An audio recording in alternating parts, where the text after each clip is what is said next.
consulta porque tenía un bulto en el lóbulo derecho de la tiroides, que le estaba doliendo un poco. Entonces le hicimos una ecografía y nos percatamos de que es una lesión completamente quística, ¿no? Anecógena. Entonces esto prácticamente nunca es maligno, ¿no? Pero cosméticamente esto le estaba fastidiando mucho al paciente. Entonces nosotros le ofrecimos hacer una evacuación de esta lesión y pusimos una aguja aquí, sacamos más o menos unos 5 mililitros con una jeringuilla y fíjense, la lesión desapareció. No quedó nada, esto es lo único que quedó de toda esta lesión, ¿no? Fíjense. Fíjense, el paciente entró con un bulto grande en el cuello y salió sin un bulto grande en el cuello. Es como que hubiera ido a la consulta del hermano Gregorio. Sin operación, desapareció el bulto. Esta es una de las utilidades inmediatas que puede tener la ecografía de la tiroides, ¿no? Otra utilidad importante de la ecografía es que nos puede ayudar guiando la aguja hacia el componente sólido de un nódulo, ¿no? Hay nódulos como este, por ejemplo, que tienen un gran espacio líquido, ¿no? Estos se llaman áreas de degeneración coloide hemorrágica. Entonces, si uno quiere estudiar un nódulo como estos a ciegas y puede poner la aguja, hay buenos chances de que la aguja caiga en esta laguna y el material que saquemos no tenga células. Y si el patólogo que recibe la muestra es bueno, nos va a decir, miren, esta muestra es insuficiente y como consecuencia no le podemos interpretar, ¿no es cierto? Si es un mal patólogo, entonces va a reportar diciendo que es negativo para malignidad, porque no se ven células malignas. Pero en realidad el patólogo no sabe nada porque no ha visto células. Entonces no puede saber, ¿no es cierto? Entonces en estos casos hay que repetir la punción. Eso es muy chocante para un paciente, ¿no? Entonces, ¿qué tal si podemos introducir la aguja aquí, sacar lo que se pueda de este líquido para poder tomar más fácilmente una muestra de la parte sólida? Entonces, esto es lo que hicimos en este caso, fíjense. Se reduce el tamaño de la laguna y entonces ya aparece todo esto. Entonces, en esta zona ya es más fácil dirigir la aguja, ver la aguja en el eco, de que la aguja se está tomando la muestra de la parte sólida del nódulo. Y ahí sí vamos a tener una buena muestra, que puede ser interpretable. Fíjense en un caso parecido, ¿no? Sacamos la parte líquida. Aquí es muy difícil tomar una buena muestra sin una ecografía, ¿no? O sea, si hiciéramos una punción a ciegas, sin ecografía, hay buenos chances de que la aguja caiga en la laguna, ¿no? Y saque una muestra insuficiente. En cambio, aquí como que le preparamos al nódulo y luego ya fíjense en la zona biopsiable es más evidente, ¿no? Y es más fácil. Aparte de eso, que la aguja es visible, ¿no? Fíjense en otro nódulo enorme en el lóbulo derecho que medía 3.6 por 2.3 centímetros. Es una lesión grandecita, visible a distancia normal en el cuello del paciente. Y con una aguja hicimos una evacuación y sacamos algo así como unas 2 jeringuillas de líquido, ¿no? Unos 10, 15 ml. Y finalmente quedó una lesión muchísimo más pequeña, fíjense. Ahora, estas lesiones quísticas grandes pueden ser peligrosas, ¿no? A veces puede haber un cáncer detrás de ellas.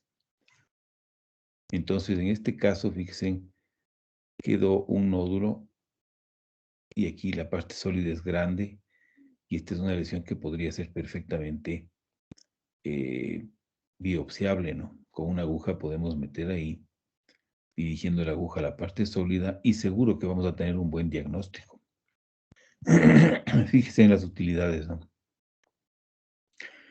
Fíjese en este caso, como en esta lesión mixta que tiene componentes sólidos y quísticos, fuimos capaces de dirigir la aguja al componente sólido para tomar la muestra, ¿no? Fíjense, ahí está la aguja. La aguja está entrando perpendicular al nódulo, ¿no? Fíjense. Esto, nosotros ya demostramos esto hace varios años, cómo cuando se hacen citologías sin el apoyo del ultrasonido, el porcentaje de muestras no satisfactorias o insuficientes es más o menos del 17%, y en cambio cuando uno hace la ecografía dirigida con ultrasonido, ¿no es cierto?, se reduce en un 60% el riesgo de tener una muestra insuficiente, ¿no? Claramente, la ecografía ayuda mucho en la citología. Y en la ecografía, como es una técnica tan sensible, ya hablamos de eso en la primera clase, o digamos en la primera clase de nódulos de la tiroides, de cómo los médicos estamos viendo actualmente muchos nódulos no palpables, ¿no?, por la ecografía. Y entonces nos llegan a la consulta con frecuencia pacientes a quienes se les ha detectado un nódulo tiroideo en ecografía. Y la mayoría son nódulos no palpables, ¿no? Entonces, en general, como ya vamos a ver, cuando los nódulos tienen 1 centímetro o más, especialmente si tienen características sospechosas, hay que hacerles una punción, una citología, una biopsia, con una aguja fina. Pero estas lesiones son no palpables, ¿no? Entonces, tenemos que hacer la punción dirigidos con ultrasonido, ¿no es cierto? Porque si no, no podemos tener ninguna garantía. Si no, no podemos hacer la punción simplemente, ¿no? Pero con la ecografía le podemos situar al nódulo, como en este caso, fíjense, es un nódulo posterior. Y cuando metemos la aguja, tenemos que hacerlo tan bien, de forma que la aguja esté en el nódulo, ¿no?, para realmente saber que la muestra que estamos enviando al patólogo viene del nódulo, ¿no? Porque si no, podemos tomar una muestra de al lado del nódulo y entonces no vamos a saber qué naturaleza tiene el tumor, ¿no? Y a veces estas lesiones son malignas. Entonces, fíjense, aquí está la aguja, fíjense, un nódulo de 11 milímetros y estamos tomando una muestra y tenemos la certeza de que la muestra viene del nódulo, ¿no? Fíjense en otra lesión aquí, la aguja está aquí, de modo que en las lesiones no palpables que ameritan una punción, la punción tiene que ser hecha con ultrasonido, ¿no? Porque el ultrasonido asegura que la muestra sea del nódulo. ¿Qué sabemos sobre las características ecográficas de los nódulos y el riesgo de malignidad? Luego de más o menos 20, 25 años de experiencia en todo el mundo, ya se sabe que hay ciertas características ecográficas de un nódulo tiroideo que aumentan o disminuyen las probabilidades de que un nódulo sea maligno. Esto es lo que la ecografía nos puede ayudar. Aumenta o disminuye las probabilidades de que un nódulo sea maligno. Y conocer las características ecográficas. Pero la ecografía no se emplea para conocer si un nódulo es benigno o maligno, ¿sí? Solamente aumenta o disminuye las probabilidades, pero no es el examen para decir si el nódulo es benigno o maligno, ¿no es cierto? Pero la ecografía puede detectar nódulos que no requieren citología. Una cosa muy importante, ¿no es cierto? como vamos a ver. Entonces, actualmente, estas son las características registradas de los nódulos y sus probabilidades asociadas de malignidad, ¿no? Hay 3 características que se asocian a alto riesgo de malignidad y son características de alta sospecha de malignidad, ¿no? Son la presencia de microcalcificaciones, estos puntitos blancos son microcalcificaciones. Hay que tener cuidado porque a veces nódulos coloides benignos, el coloide a veces puede dar una imagen puntiforme blanquecina, como esta, ¿no? Entonces hay que tener cuidado en no confundir microcalcificaciones con coloide. Pero cuando son microcalcificaciones, ese es un signo de que el nódulo muy probablemente es maligno. Otra es un nódulo hipoecógeno con bordes irregulares, sugiriendo invasión en el parénquima vecino. Fíjense, si se ven en esta zona que está aquí. Entonces, este no es un nódulo bien delimitado, es un nódulo que en esta parte parece que está infiltrando. Cuando uno ve un nódulo así, ese nódulo tiene altas probabilidades de ser maligno, ¿no? Y cuando son evaluados en el eje transversal, ¿no es cierto? Un nódulo verticalizado, como correctamente dice un radiólogo en Quito, el doctor Moncayo, un nódulo verticalizado. ¿Qué quiere decir verticalizado? Que cuando es visto en el eje longitudinal, es más alto que ancho. Esos nódulos tienen más probabilidades de ser malignos. Sí, fíjense.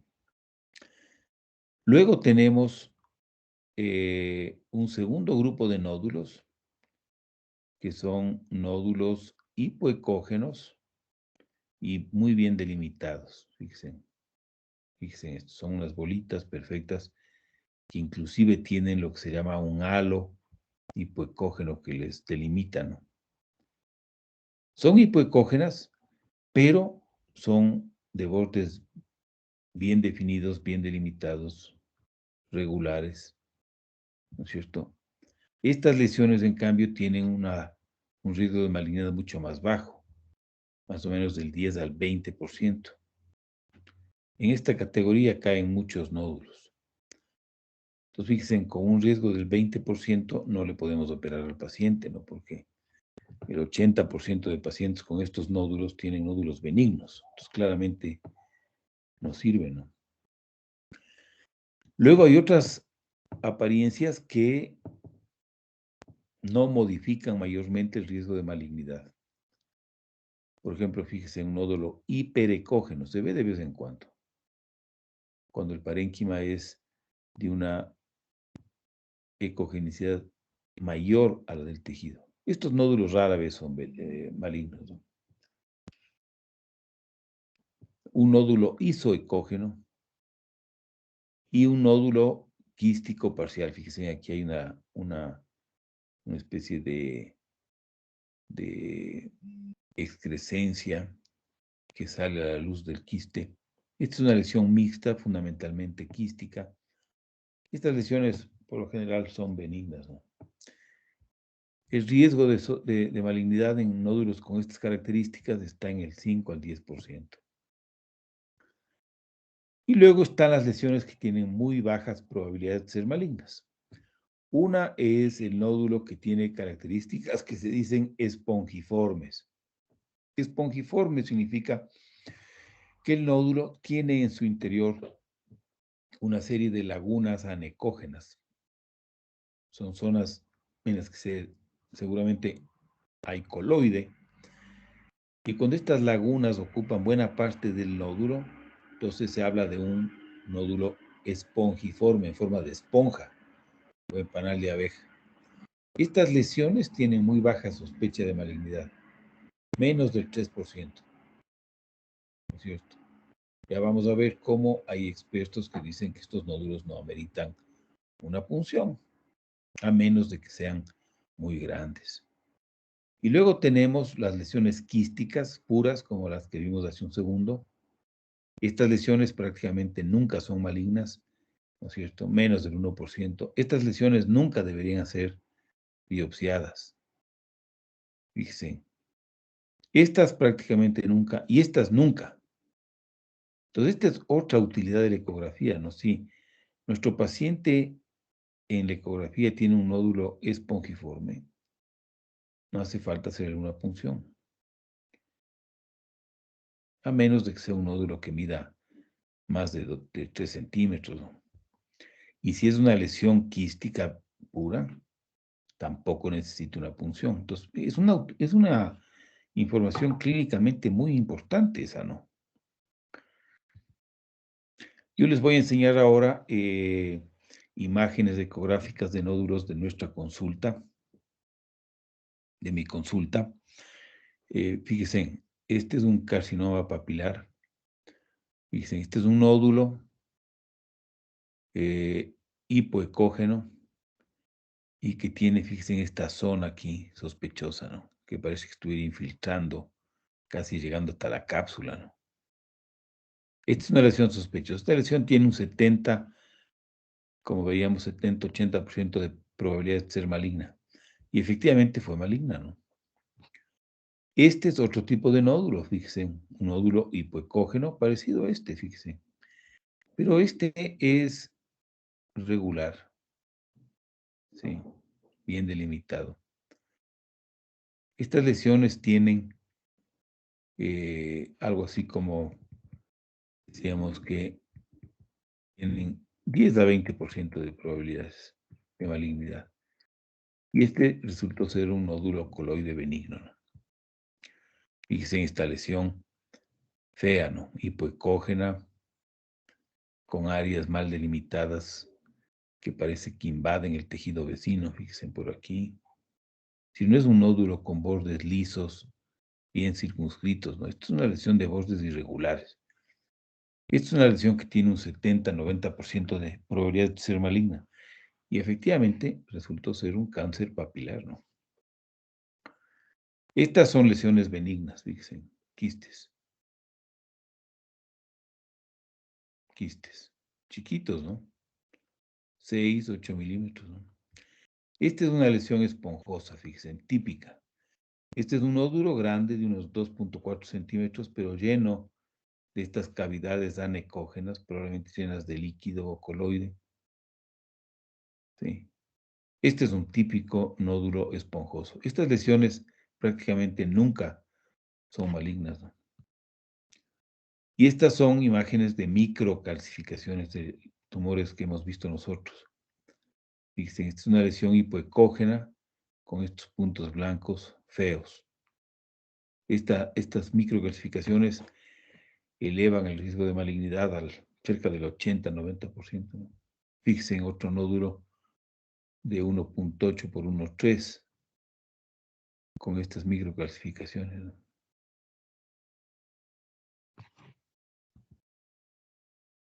El eco de la tiroides, cuando se hace una ecografía de la tiroides, sobre todo si es que hay un nódulo, tiene que valorar también el cuello, en busca de ganglios, ¿sí? Porque un ganglio de aspecto sospechoso en una ecografía eleva las probabilidades de que el nódulo que estamos valorando sea maligno, ¿no? Y por otro lado, si es que el tumor de la tiroides resulta ser maligno, entonces hay que hacer una biopsia del ganglio, porque si el ganglio es maligno, es decir, es una metástasis del cáncer de la tiroides, el procedimiento quirúrgico es diferente, ¿no? Hay que hacer un vaciamiento ganglionar también, aparte de sacar la tiroides. Entonces, cuando hay un tumor en la tiroides, es crítico completar la valoración con una valoración ecográfica del cuello bilateral, ¿no? Para ver si no hay ganglios.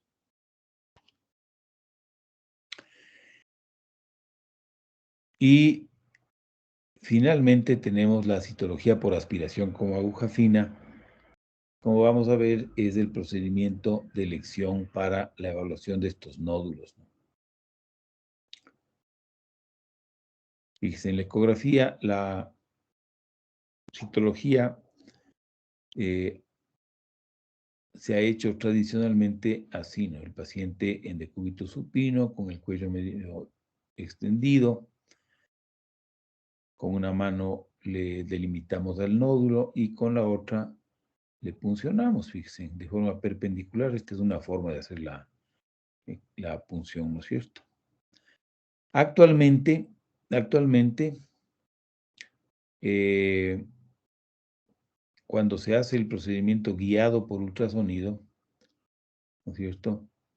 Con esta mano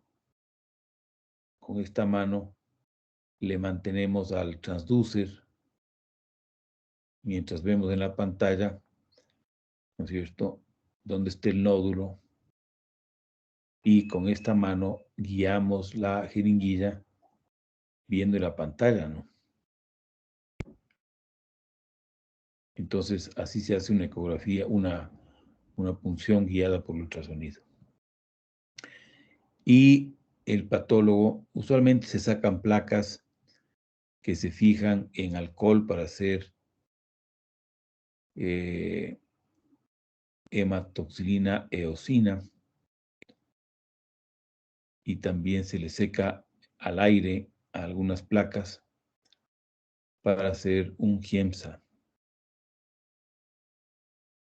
Entonces, esos dos tipos de tinciones permiten ver muy bien el contexto y el aspecto de los núcleos de las células que se extraen en la punción.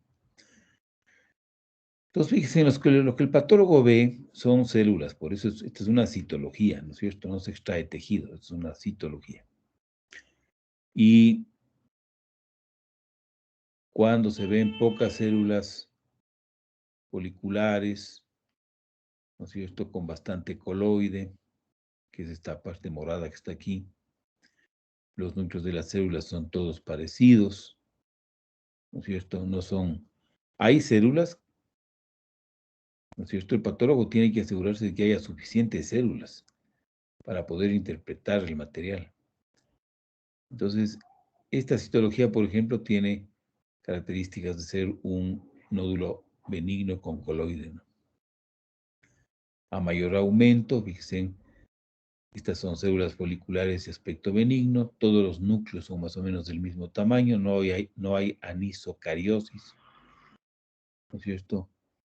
Los núcleos también tienen aspecto normal, en fin, son células foliculares benignas, ¿no es cierto? En ocasiones, el nódulo funcionado produce una citología como esta, que tiene dos características. La primera es que casi no hay coloide. Cuando hay mucho coloide, eso siempre, casi siempre indica que el nódulo es benigno. Cuando hay poco o ningún coloide, eso es una señal de alarma. Y en esta citología, aparte de que hay poco coloide, se ven montañas de células, fíjense. Las células tienen un aspecto normal, no hay diferencia en el tamaño, ¿no? Todas son parecidas, pero fíjense cómo tienden tendencia a formar microfolículos, aquí, aquí, aquí. ¿Sí? Cuando hay muchas células que tienen tendencia a formar microfolículos y hay poco coloide, los patólogos dicen que esta es una lesión folicular. Y como ya les comentábamos, estas lesiones foliculares es bien difícil diferenciarlas del cáncer folicular. La única forma de diferenciarles del cáncer folicular es viendo en la pieza de histopatología invasión vascular o invasión de la cápsula, aspectos que no se pueden ver en una citología, ¿no? Por eso estas lesiones foliculares por lo general se operan, ¿no? Porque no hay forma de saber si son malignas. También hay un tipo de neoplasias de la tiroides que se llaman neoplasias de células de Hurtel, que actualmente se piensa que son células distintas de las células foliculares. Les caracteriza el hecho de que tienen un citoplasma basófilo grande. Eso no es típico de las células foliculares. Fíjense, las células foliculares tienen un buen núcleo y un citoplasma pequeñito. Estas células tienen un citoplasma, como ven ustedes, basófilo y enorme. ¿Sí? Estas son las células de Hustel. Ahora, en una citología, en varios tipos de enfermedades de la tiroides, se pueden ver células de Hustel, una por aquí, otra por acá, otra por acá, otra por acá. No, eso no es normal. Eso no es anormal. Se pueden ver células de Hustel. Pero, en ocasiones, todas las células que se ven en el aspirado del nódulo son células de Hustel. Entonces, cuando pasa eso, fíjense, aquí, por ejemplo, casi todas las células que se ven, excepto quizás esta que está aquí, pero ni siquiera esta, son células de Hustel. Entonces, eso ya no es normal. Eso significa que esta es una neoplasia de células de Hustel. Y pasa lo mismo que con la neoplasia folicular, ¿no? Es imposible distinguir una lesión benigna y una lesión maligna. Es en este tipo de tumores donde en la actualidad se están haciendo pruebas genéticas en el ADN de estas células. En el mismo material de la citología se pueden hacer estudios genéticos que nos pueden ayudar a decidir si es que la lesión es benigna o maligna, ¿no? Entonces son pruebas que pueden ser importantes porque le pueden evitar a un paciente la cirugía, ¿no? Y fíjense, a veces, en el caso de carcinomas papilares, pueden salir inclusive fragmentos de tejido, ¿no? Fíjense, formando papilas. Esto es raro, pero cuando se ve esto, ya el patólogo sabe que es un cáncer papilar seguro, ¿no? Y fíjense, en una alta resolución de un cáncer papilar, fíjense cómo las células tienen diferente tamaño, ¿no? Esta célula enorme, esta enorme, esta de un tamaño más normal, esta mucho más grande, es decir, que hay anisocariosis. Eso no es normal. Y existen dos características típicas de los núcleos de las células del carcinoma papilar que ayudan mucho al diagnóstico. El uno son inclusiones intranucleares. Fíjense en esta inclusión intranuclear. Este núcleo medio pálido, esta especie de vejiga que se encuentra dentro del núcleo. El núcleo está como desplazado a la periferia. ¿Sí? Estas inclusiones intranucleares son características del cáncer papilar. Y también son características. Fíjense, aquí tenemos otras inclusiones intranucleares. Fíjense en esta, esta. ¿Sí? Esta es evidente, ¿no es cierto? Fíjense, clarísima, ¿no? Otra característica, estos son lo que se llaman los núcleos de Orphan Annie o de Anita la huerfanita. ¿Sí? Estos núcleos, Orphan Annie. Y también, fíjense ustedes que hay estas rayas que cruzan de un lado al otro el núcleo. También son núcleos rasgados, se dicen. Características del cáncer papilar. Fíjense aquí otro. Esta raya que está aquí, esta raya que está aquí, esta raya que está aquí. Eso no es normal. Eso, cuando se ve eso, en una citología en la que hay bastantes células, ¿sí? Ahí se piensa en un cáncer papilar. En ocasiones puede salir un material parecido a esto, ¿no? Células abundantes, del mismo tamaño todas, con escaso citoplasma, poco coloide y todas las células igualitas. Puede ser un cáncer medular. Los patólogos pueden más o menos darse cuenta, ¿no? Este es un cáncer de las células C parafoliculares, ¿no? Las que producen calcitonina. Y fíjense, efectivamente aquí se utilizó un estudio de citoquímica con anticuerpos contra calcitonina. Y los anticuerpos localizaron la calcitonina en el citoplasma, que es cuando debe estar, ¿no? Aquí se emplea otro anticuerpo contra el núcleo. Entonces, fíjense, en el núcleo aparece perfectamente claro, pero lo que nos interesa es que el anticuerpo ha detectado calcitonina en el citoplasma. Calcitonina no hay en las células foliculares, ni en las células de Hurter. De modo que si las células que están componiendo esta citología tienen en su citoplasma calcitonina, eso quiere decir que este es un cáncer medular. Este es un tipo especial de cáncer, un poco más agresivo que otros cánceres, que no capta yodo radioactivo, es difícil de tratarle. Y entonces, esta es los resultados de la citología actualmente en todo el mundo. Los patólogos emplean lo que se llama el sistema Bethesda de reporte de resultados de citología tiroidea, el sistema Bethesda, ¿no es cierto? Con el riesgo de malignidad típico reportado en cada uno de las categorías. Entonces, fíjense, la primera es la muestra no satisfactoria. Esta es la que puede pasar si es que no se ven células, ¿no es cierto? La ecografía ayuda bastante a reducir el riesgo de una muestra no satisfactoria. Esa es la categoría 1. La categoría 2 es el nódulo benigno. Prácticamente nunca hay malignidad. Luego hay la categoría 3, que es atipia o lesión folicular de significación incierta. Es una citología en la que el patólogo ve alguna cosa rara en las células o ve un poco más de células foliculares que lo usual, pero hay un poco de coloide, ¿no es cierto? El patólogo no está seguro de que sea benigna. Entonces, esta es la categoría 3. Esa categoría tiene un 5 a 15% de probabilidad de ser maligna, ¿no es cierto? Luego tenemos lo que conversábamos, la neoplasia folicular o la neoplasia de células de Hurtel o sospechoso de neoplasia folicular. Esa es la categoría 4. Esta tiene un riesgo ya alto de cáncer, ¿no? 15 al 30%. Por eso es que estos pacientes usualmente se operan, ¿no? A menos de que se pueda hacer una prueba genética que nos permita identificar las lesiones que son benignas, sin duda, ¿no?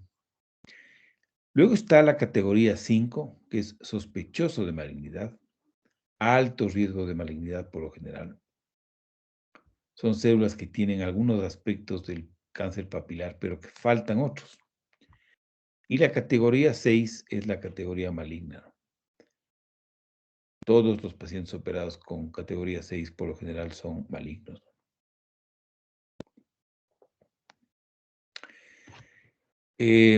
Yo, como una recomendación por la experiencia que tengo en este tema, les puedo comentar que es muy importante que antes de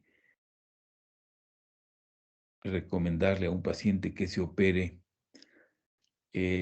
por supuesto que hay que hacer la biopsia, pero la biopsia tiene que ser bien hecha y el patólogo tiene que ser muy bueno. Tiene que ser muy bueno. Perdón un segundo. Aló. Hola, ¿cómo le va? Buenos días. Bien, estaba dando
A ver, estoy compartiendo la pantalla ahí. Sí, Doc, sí está compartiendo. Sí, Doc. Les decía que antes de mandarle a un paciente al quirófano, que es una decisión muy difícil para un médico, es una decisión de alta responsabilidad, como ustedes comprenderán, tenemos que tener un buen patólogo, y no siempre hay patólogos que tengan mucha experiencia en el análisis de las histologías de nódulos tiroideos. Yo les recomendaría que, a menos de que sea un buen patólogo, siempre que ustedes encuentren pacientes con reportes de neoplasia folicular categoría 4 o sospechoso de maligna categoría 5, lo mejor es hacer revisar esas placas con un buen patólogo antes de, y confirmar que efectivamente el extendido que se ha extraído corresponde a una categoría 4 o 5, ¿no? Antes de decidir la operación de un paciente. Y en general, mi estrategia es, cuando un patólogo, en donde sea, indica que la lesión es maligna, yo rara vez mando a repetir la punción o hago nada más, ¿no? Porque no es muy difícil el diagnóstico, y cuando un patólogo dice que es cáncer papilar, por lo general, eso es cierto. A mí me entran dudas cuando un patólogo que no le conozco bien llega a un diagnóstico de 4 o de 5, ¿no? Entonces ahí sí trato de ver si es que el material que el patólogo analizó, trato de que sea analizado por mi patóloga, que es una experta en este tema, para confirmar, ¿no? Y si hay la menor duda, entonces repetir la punción en mejores condiciones. Luego, por lo general, también es recomendable tomar por lo menos unas 8 o 10 placas, ¿no? Como mínimo, si es posible, de algunas partes del nódulo, para tener una buena muestra representativa, ¿no?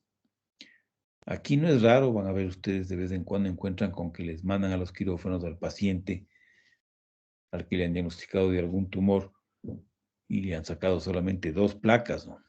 Esto no es raro, inclusive en instituciones sólidas en Quito, he visto yo pacientes que se hace un diagnóstico con 2 placas, no 2 o 3 placas.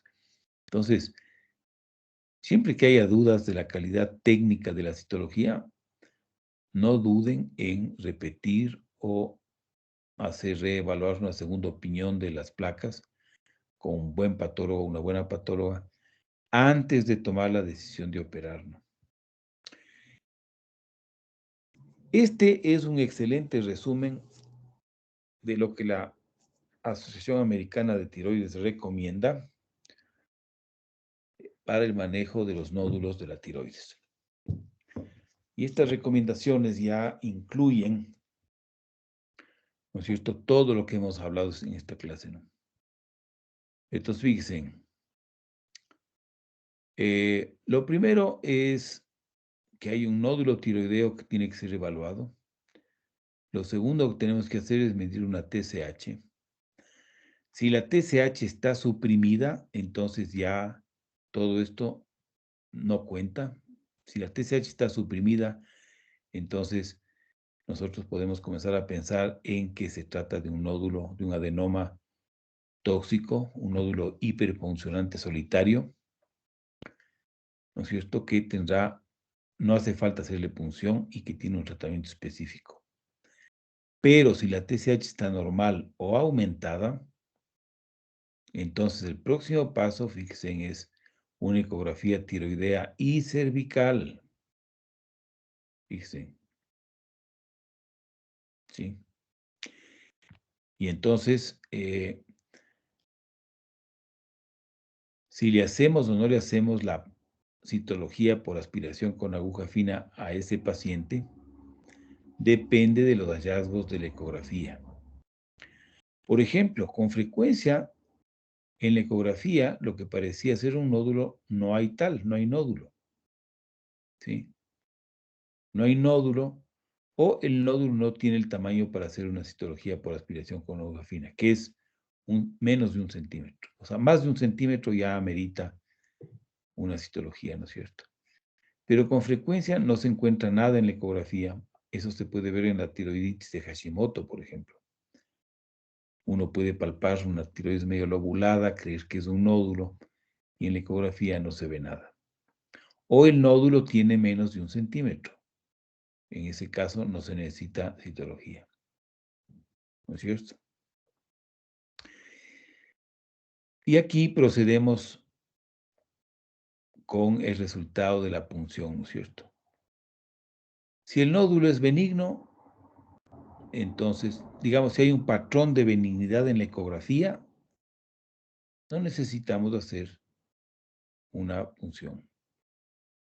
Por ejemplo, estamos hablando de los nódulos quísticos puros y quizás también de los nódulos esponjosos, ¿no es cierto? Ahora, si tenemos un patrón de alto riesgo y el nódulo mide 1 centímetro o más, hay que hacer una biopsia. Fíjense en cómo las guías son claras en indicar que si un nódulo mide menos de 1 centímetro, aunque tenga patrón de riesgo, pero menos de 1 centímetro, no necesita hacerse una citología. Fíjense.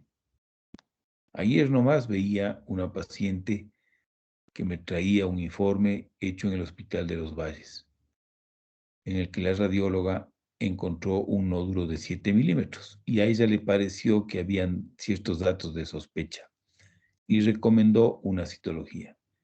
Eso no está respaldado por la evidencia científica ni por las guías de manejo. Un nódulo de 7 milímetros, aunque tenga alto patrón de riesgo, no amerita una citología. Ahora, si el nódulo tiene 1 centímetro o más, ahí sí tenemos que hacer una citología. Si el patrón de riesgo es intermedio, esos nódulos que tienen entre 10 y 15% de riesgo, si tienen más de 1 centímetro, tienen que ser biopsiados. El patrón de riesgo bajo. El patrón de riesgo bajo, pues descenso de los nódulos hiperecógenos, los nódulos isoecógenos, los nódulos parcialmente quísticos. Esos nódulos también tienen que ser evaluados, pero cuando midan más de 1,5 centímetros. Más de 15 milímetros, fíjense. De modo que un nódulo isoecógeno de 12 milímetros no amerita una citología. Fíjense, por eso es importante tener el respaldo de estas recomendaciones, ¿no es cierto? Si uno guía la práctica que uno ejercita todos los días con el respaldo de estas guías, uno nunca va a tener un problema legal, nunca. Este es nuestro respaldo, porque estas guías son el respaldo legal que necesitamos, ¿no es cierto? Y si tenemos un patrón de muy bajo riesgo, básicamente a esto se refiere el nódulo espongiforme, las guías recomiendan que se puede tomar la decisión de hacer una punción en esos nódulos si son de más de 2 centímetros. Pero hay expertos que consideran que probablemente no haga falta tampoco. Podría irse directamente a no necesitar, ¿no es cierto? Y cuando hacemos la citología en todos estos nódulos, ¿no es cierto? La conducta depende del resultado. Si la muestra es no diagnóstica, tenemos que repetir la biopsia. Si el resultado es benigno, no hace falta operar. Si es que la lesión es atipia de significado incierto o lesión folicular de significado incierto, categoría 3, hay que repetir la citología en unos 2 o 3 meses, ¿no es cierto? Cuando es una lesión folicular o sospechosa de neoplasia folicular, por lo general se recomienda una cirugía, a menos de que hubiera un test genético que se pudiera hacer, ¿no? Y cuando es una citología sospechosa, nivel 5 o maligna 6, el paciente tiene que ser operado. Fíjese. De modo que esta es la forma en la que tenemos que proceder con nuestros pacientes, ¿no es cierto? Fíjese en el impacto de la citología en la práctica clínica, ¿no? La citología finalmente ha conseguido que el número de pacientes enviados con nódulos tiroideos enviados a cirugía se reduzca de forma dramática, ¿no es cierto? Fíjese en lo que pasaba en la clínica Mayo en los Estados Unidos antes de que se comiencen a evaluar estos nódulos con una citología, cuando no se hacía la citología. Digan ustedes en el año 79, por ejemplo, fíjense en lo que pasaba en el año 79. En el año 79, en la clínica Mayo, se vieron 450 pacientes. 450 pacientes. ¿Sí? O digamos, perdón, 450 pacientes fueron operados. ¿Sí? Seleccionados básicamente por el examen físico y por la gammagrafía. ¿Sí?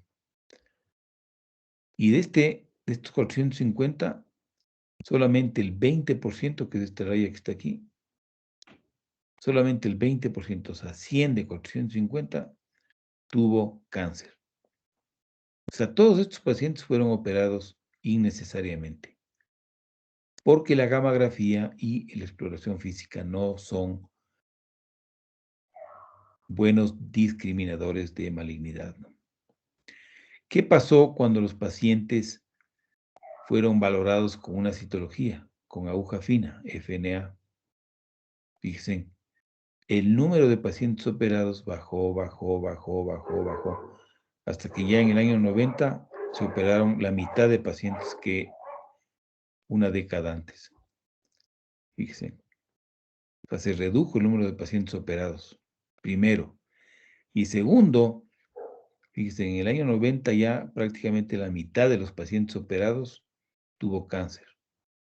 Es decir, los pacientes estaban mejor seleccionados, ¿no es cierto? Aquí, 1 de cada 4 pacientes tuvo cáncer. Aquí, 1 de cada 2 pacientes tuvo cáncer. Ese es el impacto de la citología en el manejo de los nódulos tiroideos, ¿no? Por eso, nunca hay que llevar al quirófano a un paciente sin haberle hecho primero una citología, ¿no es cierto? Sin haberle hecho una citología. Y para llevarlo al quirófano, la citología tiene que ser categoría 5 o 6, y a veces categoría 4, pero confirmada con un buen patólogo. Esta es nuestra experiencia de un corte que hicimos de 1,200 pacientes en nuestra consulta en Quito, un corte hecho en el 2015, en donde encontramos estas características. Fíjense, la edad promedio fue de 45 años, el 84% de los pacientes fueron mujeres, perdón, el 93% de los pacientes fueron mujeres. La mayoría de pacientes tuvo nódulos únicos, ¿sí? Y la mayoría de pacientes tenía lesiones perfectamente palpables de más de 1,5 centímetros, pero muchos tuvieron lesiones de menos de 1,5 centímetros, ¿no? Y nuestros resultados, utilizando una forma de categorizar que era la que se recomendaba en esa época, en el 2015, muestras insuficientes, fíjense, en 6,4%. Acuérdense que esta cifra puede subir al 17% si es que hacen una punción sin ayuda de la ecografía, ¿no? La mayoría de lesiones fueron benignas, ¿sí? Categoría 5 fueron el 7,1%, y cánceres casi el 12% de nódulos, ¿no? Y nosotros recomendamos operar a los pacientes que tenían una citología de cáncer o lesiones sospechosas. Las lesiones sospechosas son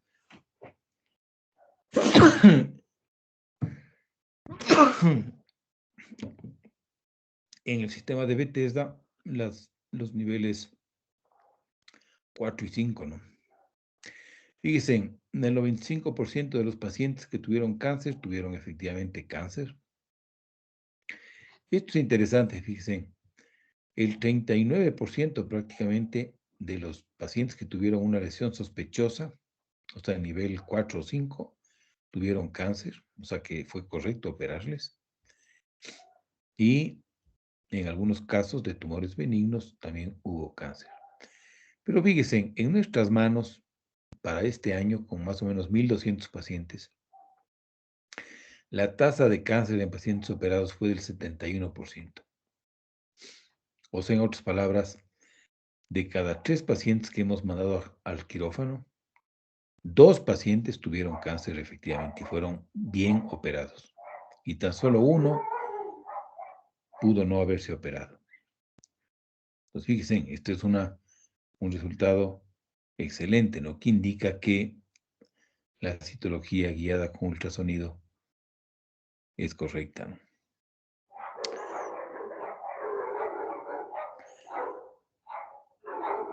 Y ahora vamos a hablar un poquito sobre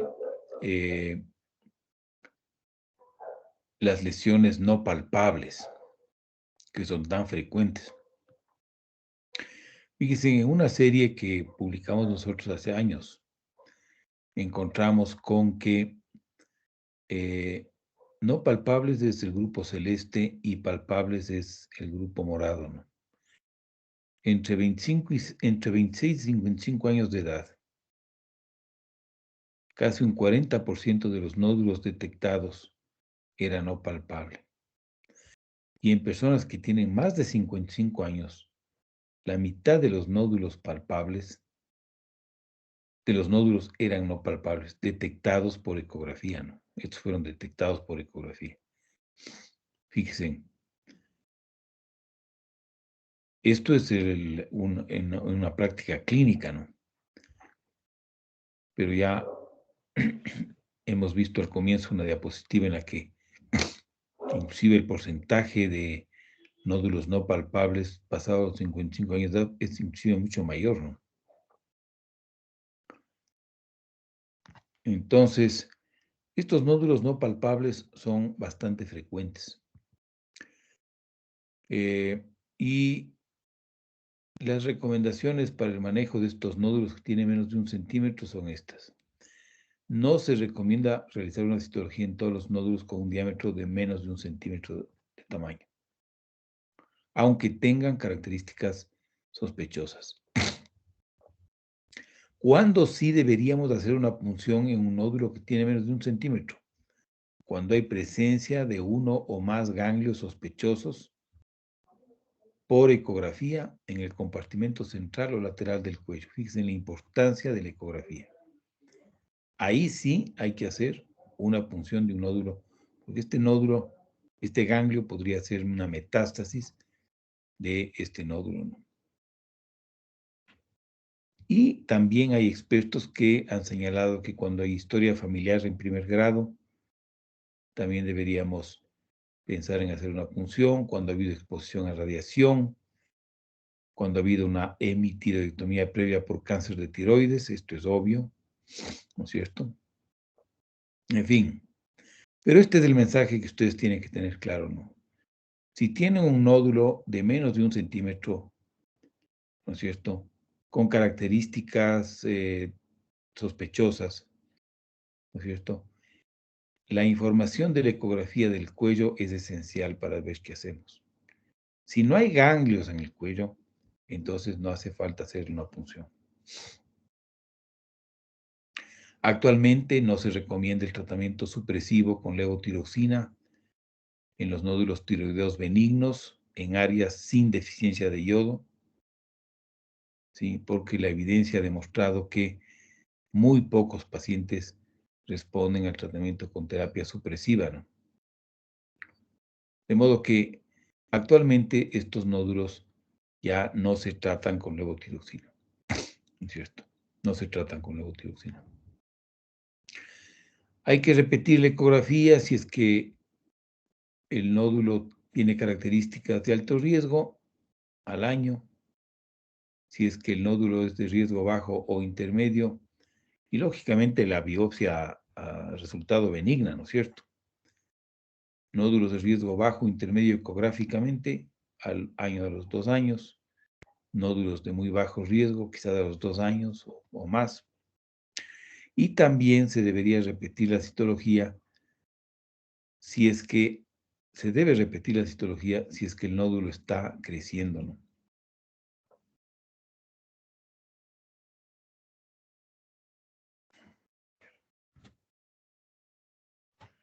Muy bien.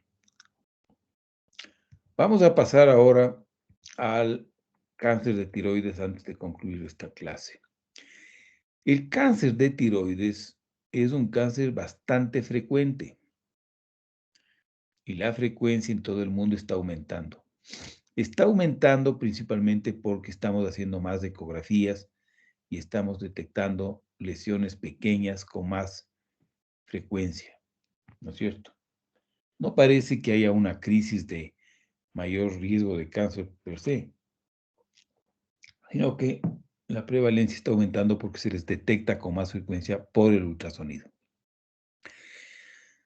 Sea cual sea la idea, en el Ecuador, fíjense en una publicación de hace un par de años, el cáncer de tiroides en mujeres ocupaba el 5º lugar.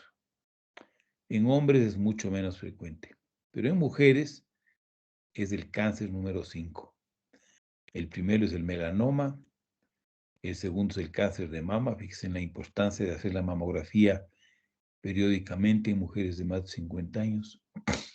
El tercero es el cáncer de cérvix invasor, que puede ser muy grave, por eso la importancia del Papa Nicolau regular. Y el cuarto es el cáncer de estómago, por eso la importancia de la endoscopía digestiva alta en pacientes mayores de 50 años, ¿no? Y luego está el cáncer de tiroides. De modo que no es un cáncer raro, es un cáncer relativamente frecuente. Existen varios tipos de cánceres de tiroides, ¿no? Existen los cánceres que se originan en las células foliculares tiroideas, y entre estos tenemos el cáncer papilar, que es de largo el cáncer más frecuente. Son cánceres que se originan en las células foliculares. Se llama también el cáncer bien diferenciado de tiroides, para diferenciarle del carcinoma anaplásico. El carcinoma bien diferenciado de tiroides tiene 2 variedades: el carcinoma papilar y el carcinoma folicular, que es menos frecuente, ¿sí? El carcinoma papilar es típicamente un tumor de crecimiento lento que tiene una habilidad extraordinaria para invadir de forma temprana a los ganglios en el cuello. Se han visto tumores de 2, 3 milímetros que ya pueden tener metástasis en el cuello. Por eso la valoración del cuello con ecografía antes de la cirugía es esencial en el manejo integral de estos pacientes, ¿sí? Y este tipo de cáncer hace metástasis a ganglios y a pulmones. También se puede ir a otros sitios, se puede ir al cerebro, se puede ir al hueso, pero los pulmones son el segundo sitio más frecuente de metástasis. Fíjense, este es el cáncer más frecuente. Crecimiento lento, indolente, poco agresivo. Y luego tenemos el cáncer folicular. Es el segundo tipo del cáncer bien diferenciado de tiroides que se origina en las células foliculares. Este también es un cáncer de crecimiento lento. Este es un cáncer que tiene una cierta predisposición a hacer invasión vascular.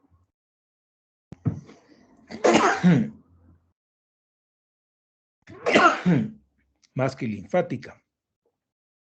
Y por eso es que tiene una tendencia a hacer metástasis a pulmones y a huesos un poco más temprano que el cáncer papilar.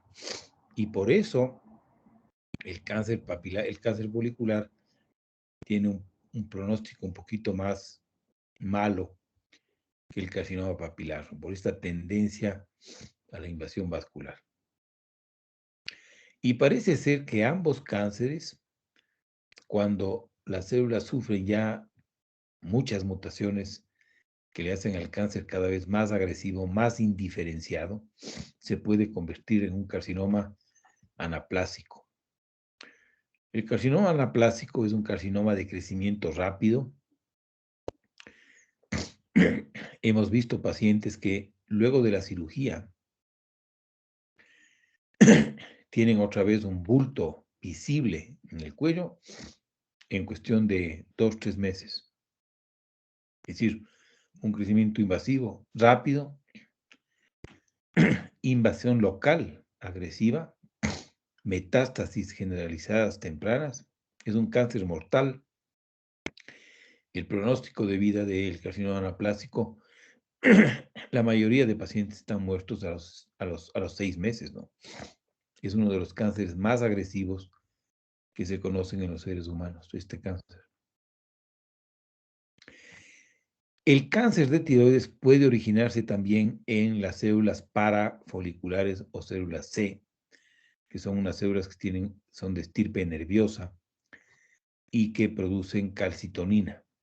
Este es el cáncer medular, ¿no es cierto? El cáncer medular es un cáncer que no capta yodo radioactivo, a diferencia del carcinoma papilar y folicular, que usualmente sí captan yodo radioactivo y se les puede manejar con yodo radioactivo, como vamos a ver. El cáncer medular no tiene, estas células no tienen el NIF, el NIS, que les permite captar yodo. Entonces, el único tratamiento que tenemos para el cáncer medular es quirúrgico, ¿no? Y también tiene tendencia a hacer metástasis a ganglios. Este es un cáncer que tiene un pronóstico un poco más reservado que los cánceres bien diferenciados de tiroides, ¿no? Y finalmente tenemos los linfomas de la tiroides. El linfoma tiroideo es un tumor que tiene crecimiento rápido, sí, crecimiento rápido, y que puede ser tratado con quimioterapia y los pacientes se pueden curar. Este es un tumor que no se debe operar, no se debe operar porque si se riegan células en el lecho quirúrgico, eso puede dar origen a complicaciones. Entonces, el linfoma se puede perfectamente diagnosticar con una citología por aspiración con aguja fina bien hecha. ¿Sí? Y cuando tenemos sospecha de linfoma, entonces es mejor remitirle al oncólogo. Como les digo, el tratamiento con quimioterapia puede curar el linfoma de la tiroides. Y siempre hay que hacer un estudio de extensión para ver si es que el linfoma está solamente en el cuello o no está en otras partes del cuerpo, ¿no? En cuyo caso el tratamiento podría ser distinto. Estos son los tipos de cánceres que se pueden encontrar en la tiroides, ¿no? En cuanto al cáncer bien diferenciado de tiroides, el que se origina en las células foliculares, existen 3 factores de riesgo conocidos, ¿no? La una es la exposición a radiación externa. Los niños son mucho más sensibles. Esta exposición a radiación externa, en el caso de linfomas Hodgkin, por ejemplo, en la que los pacientes han sido irradiados en el cuello, pero antes se daba radiación externa para tratar hiperplasias del timo o para tratar ciertas infecciones parasitarias del cuero cabelludo. Esto se ha dejado de hacer bastante, ¿no es cierto? Pero hay de vez en cuando niños que sí tienen, o pacientes que sí tienen este antecedente, ¿no? De paso, podemos señalar que el tratamiento con yodo 131 ha demostrado tener poco riesgo para producir cáncer de tiroides. Otro factor que parece que puede tener un rol facilitando la aparición de cáncer de tiroides es la elevación crónica de TSH, ¿no? Elevación crónica de TSH.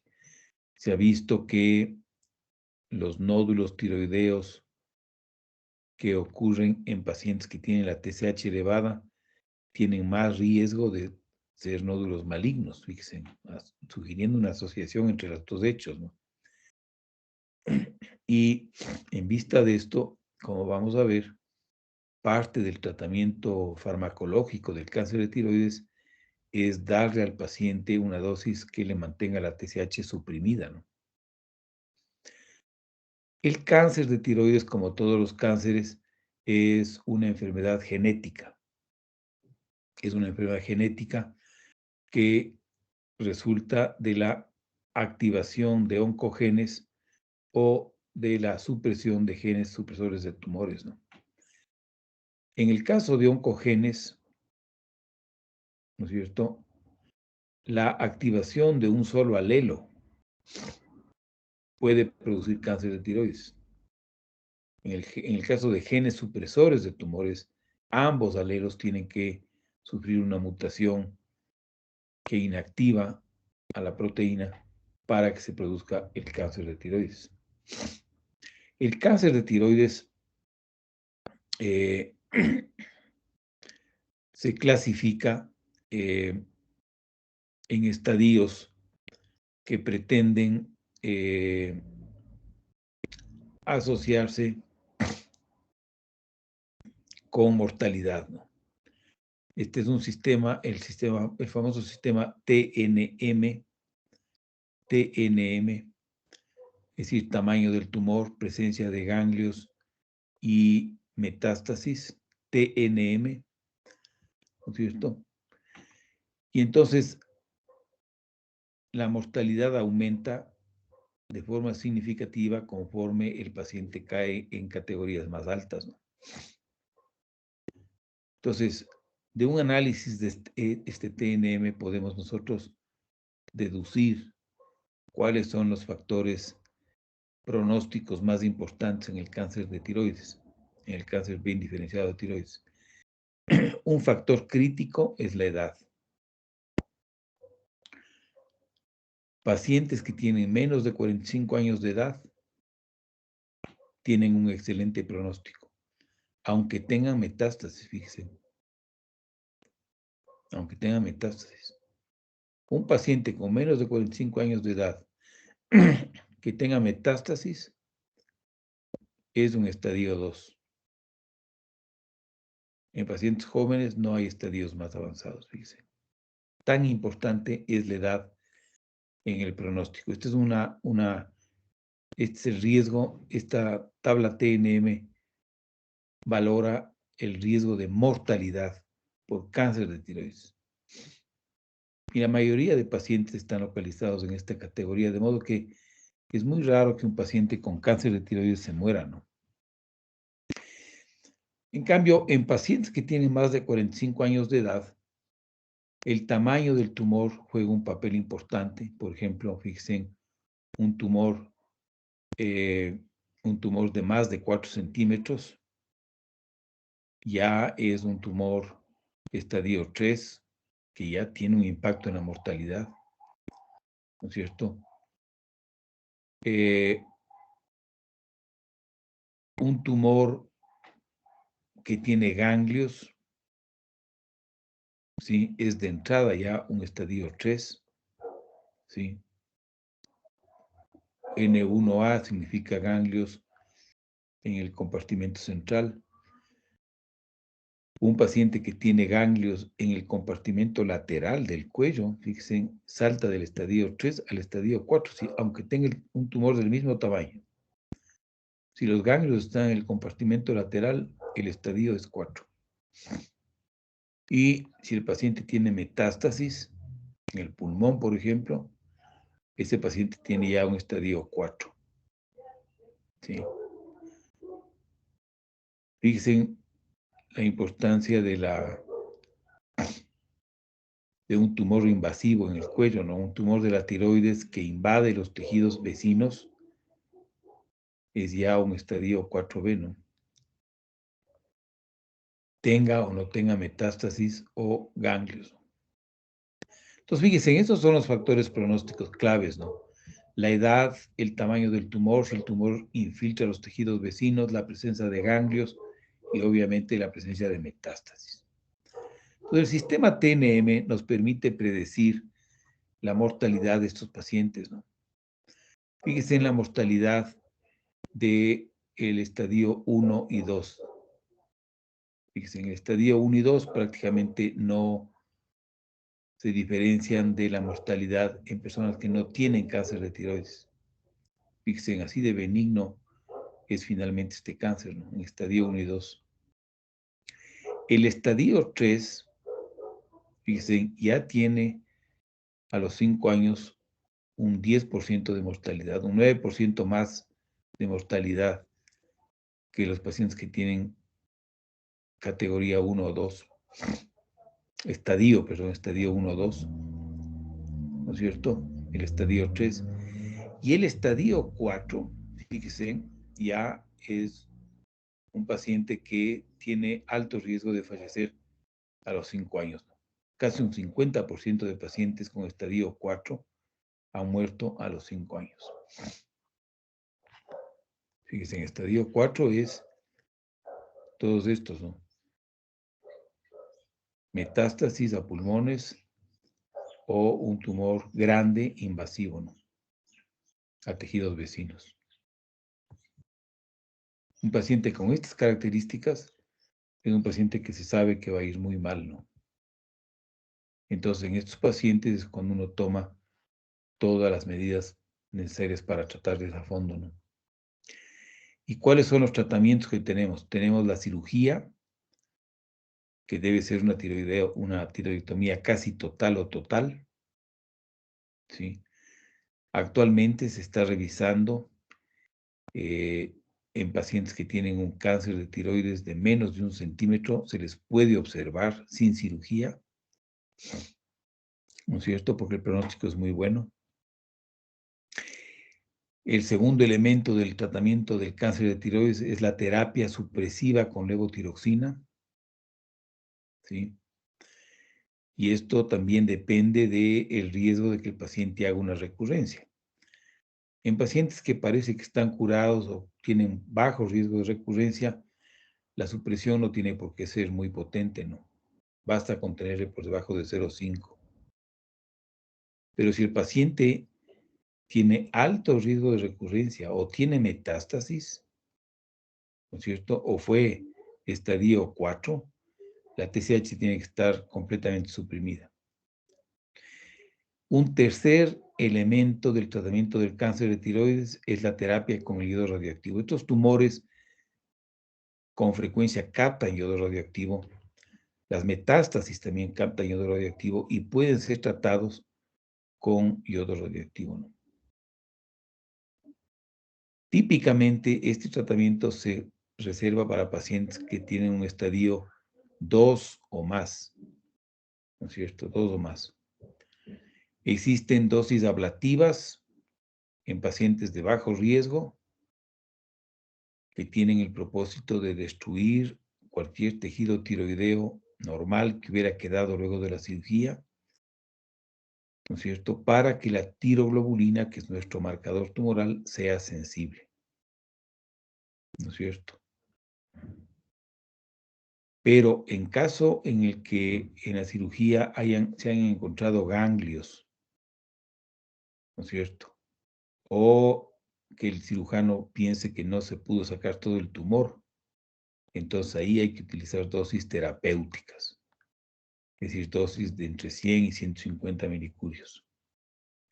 Esta terapia con yodo radioactivo se ha hecho tradicionalmente suspendiendo la levotiroxina durante 4 semanas para permitir que la TSH aumente y estimule el NIS en las células benignas o malignas, ¿no? Pero actualmente se puede hacer el tratamiento con iodo radioactivo administrando TSH recombinante humana. Se les inyecta a los pacientes el día lunes y el martes, por ejemplo, una inyección de TSH recombinante, y el día miércoles se les da el iodo radioactivo, ¿no es cierto? Con lo cual nos evitamos provocarle al paciente este hipotiroidismo que suele ser muy molestoso, ¿no? Y el seguimiento consiste en el uso razonable de la tiroglobulina, que es nuestro marcador, de la ecografía del cuello, sabiendo que más de la mitad o la mayoría de recidivas de cáncer de tiroides ocurren en el cuello. La ecografía del cuello es un instrumento irreemplazable para el seguimiento de los pacientes operados de cáncer de tiroides. Y rara vez se hace el rastreo corporal total con iodo 131 para detectar focos de captación anormales en alguna parte del cuello, ¿no es cierto? Fíjense en estos estudios que demostraron cómo la mortalidad era mayor en pacientes a los que no se les sacaba toda la tiroides, sino que se les dejaba una parte de la tiroides.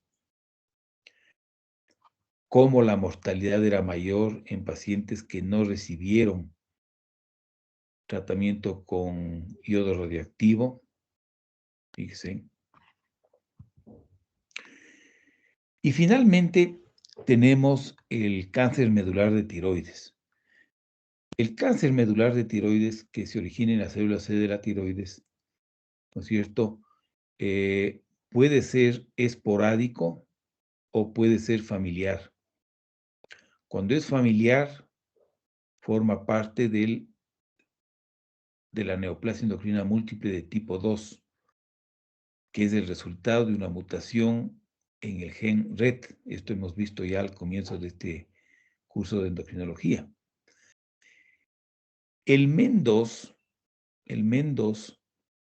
tiene varios tipos. Tiene el MEN2A, ¿sí?, en el que hay cáncer medular de tiroides, feocromocitoma e hiperparatiroidismo. El MEN2B, en donde hay cáncer medular de tiroides, feocromocitoma, hiperparatiroidismo y también neuromas cutáneos y hábito marfanoide. En estos pacientes, los tumores suelen ser bilaterales y multicéntricos. Fíjense,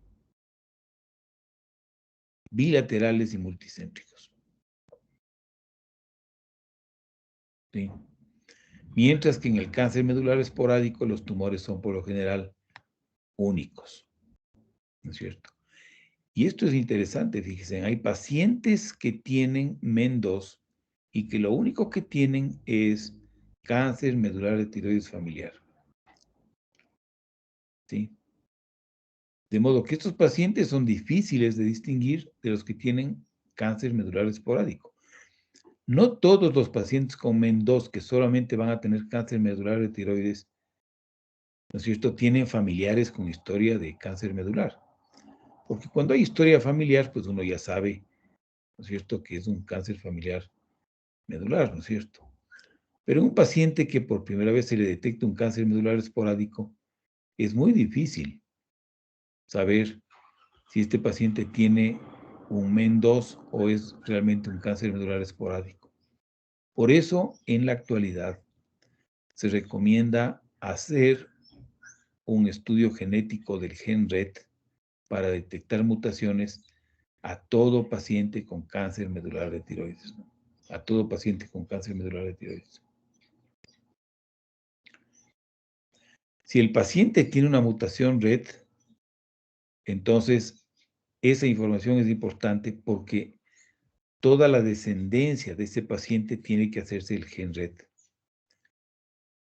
Y en aquellos hijos del paciente que tengan la mutación, hay que hacerles una tiroidectomía profiláctica. Una tiroidectomía profiláctica para evitar que a esos pacientes les dé un cáncer medular de tiroides que puede ser mortal. Fíjense.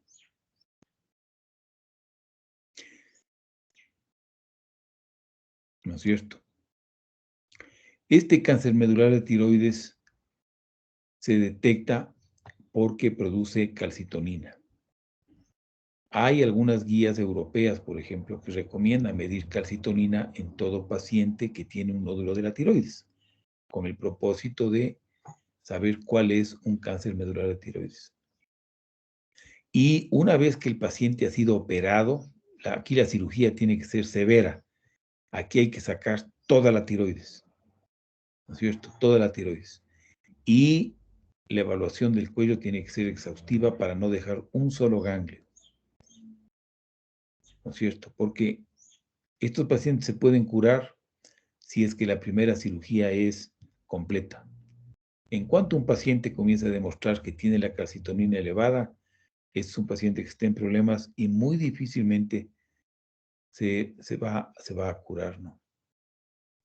De modo que este es un cáncer interesante por el tema de la mutación en el gen RET, ¿no?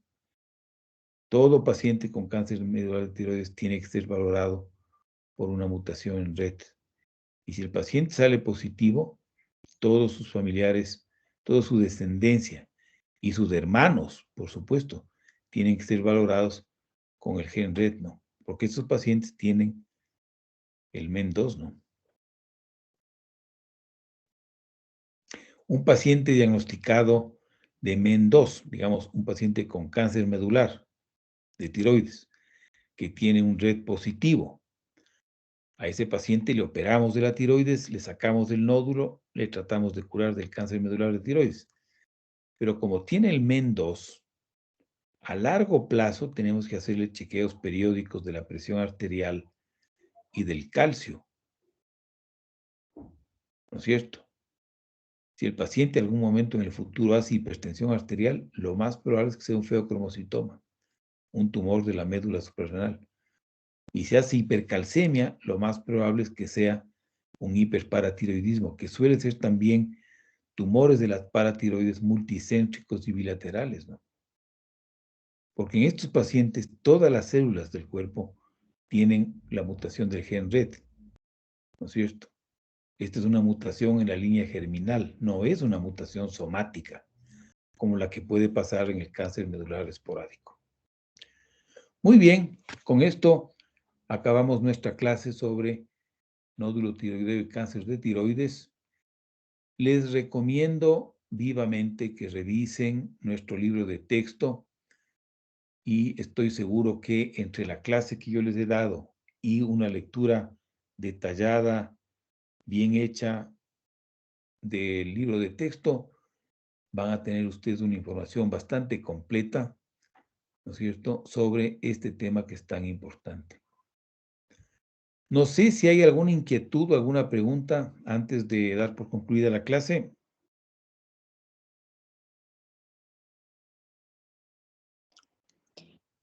Doc, creo que no, solamente le quería comentar que ya conversé con mis compañeros y quedamos de acuerdo para el examen, el segundo examen que nos dijo, el día sábado 19 a las 7 de la noche. Perfecto, Listo, Doc, gracias. excelente.